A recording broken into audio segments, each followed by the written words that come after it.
Saudara, usai menyabet 30 medali di kejuaraan Wushu Junior Asia 2025, Timnas Wushu Junior Indonesia tiba di tanah air. Dari 30 medali, 12 medali emas diraih pada kategori taulu. Tim Wushu Junior Indonesia membuka kejutan dengan membawa pulang 12 medali emas, 6 medali perak, dan 12 medali perunggu. Hasil ini didapat dari kategori pertandingan Taulu Junior dan Santa Junior Youth pada kejuaraan Wushu Junior Asia 2025 di Shenzhen, Tiongkok 22 hingga 30 Juli 2025. Tiba di Terminal 3 Bandara Soekarno-Hatta 31 Juli, Wakil Ketua Umum 2 PBWI Setio Wasisto beserta jajaran menyambut kedatangan skuad Wushu Junior ini.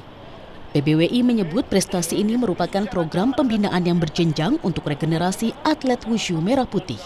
Dari ekspektasi, karena ini pertama kali ikut kejuaraan Asia, jadi nggak terlalu expect yang gimana, tapi puji Tuhan dapat hasil yang lumayan memuaskan. Hasil ini membuat skuad Wushu Junior Merah Putih menempati peringkat 3 dari total perolehan medali. Sementara tuan rumah Tiongkok keluar sebagai juara umum, disusul Hong Kong peringkat 2. Tim Liputan Kompas TV.